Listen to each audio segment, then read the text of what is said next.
The church smelled of lily and betrayal. I was Vivian Vance, just moments away from walking down the aisle to marry Arthur, the man everyone approved of. The life we planned was comfortable, conventional, and safe. My father, a respected judge, beamed from the front row. Everything was perfect until it wasn't. 10 minutes before the ceremony, my 3-year-old nephew Leo toddled down the aisle clutching a phone he'd found. He held it up to me, pressing the screen with a sticky thumb.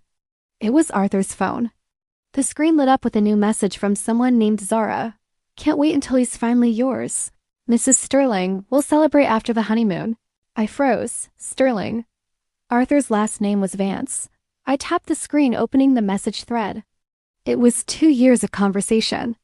Secret meetings, discussions about Arthur's assets, and a photo of him kissing Zara dated just last week. The entire thread referred to him as Mr. Sterling's executive assistant and Zara as Mrs. Sterling. My entire relationship was a lie. He wasn't just cheating. He was cheating with his boss's wife. My safe world evaporated in a rush of boiling rage. I handed the phone to my sister, ripped the veil from my head, and walked not toward the altar, but toward the grand oak doors. Guests gasped. My father started to rise, but I didn't stop. Standing just outside, waiting for his driver, was Damien Sterling, the CEO of Sterling Global, Arthur's elusive, mythic boss, and the husband of Zara, a man made of sharp angles and cold, unreadable ambition. Our eyes met. His were indifferent. Mine were blazing with fury. I realized he was the only other person who knew the true depth of Arthur's betrayal. I walked straight up to the most powerful man in the city. My voice shaking with adrenaline, I announced, "Mr. Sterling, I just discovered my fiancé, your assistant Arthur Vance, has been sleeping with your wife for 2 years. He's a liar and a cheat, and I need a new husband. You need an upgrade. Let's solve both our problems." Damien Sterling didn't flinch. A terrifying smile curved his lips. He looked me up and down, taking in the ruined lace and my tear-streaked face. "An exchange, Miss Vance," he replied, his voice a low, commanding rumble.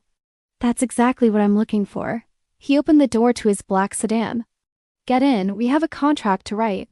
24 hours later, I was married to Damien Sterling. My father was mortified. The society columnists had a meltdown. The deal was simple. I got financial security and the power of the Sterling name.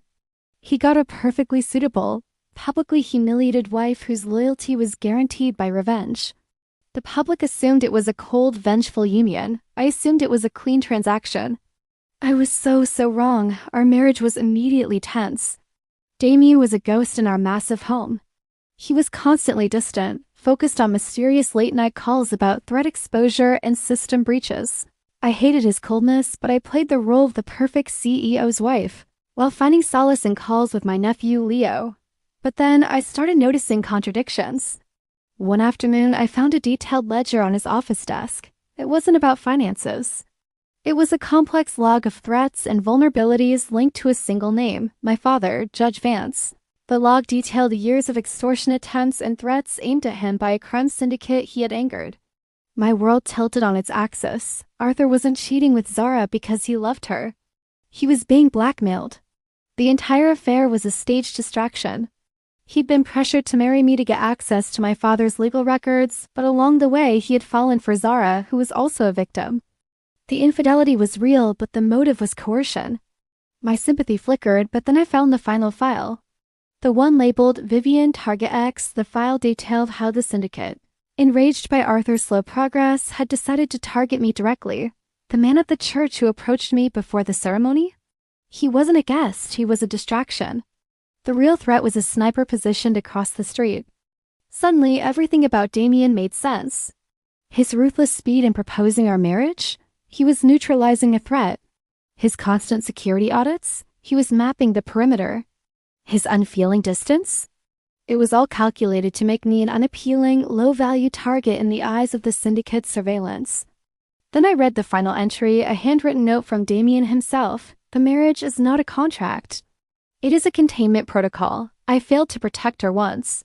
I will not fail again. I scrolled back through the dating history, finding the original files on my father's case, and I found it.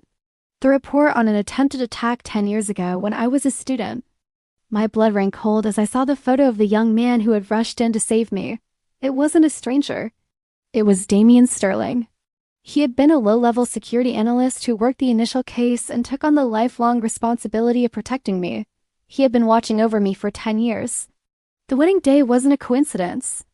When Arthur's blackmailers planned to attack me at the church, Damien was there, ready to intercept. My impulsive marriage proposal was the perfect cover he needed to enact his final permanent protection protocol.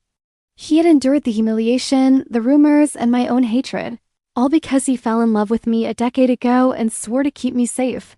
I walked to his office and used the emergency override code I found in the file. Damien was sitting at his desk, his hand covering his eyes. He looked up, expecting my fury. Instead, I walked over, removed his hand from his face, and gently kissed the faint scar on his forehead, the mark he earned saving me all those years ago. "The vows may have been fake," I whispered, holding his gaze, "but the protection was real. And the truth is, I choose the man who built me a fortress over the one who built me a lie. I had married him for revenge, only to find myself bound by a love that transcended contracts, built on a decade of silent, uncompromising protection. The cold, ruthless CEO wasn't my rival. He was my guardian angel,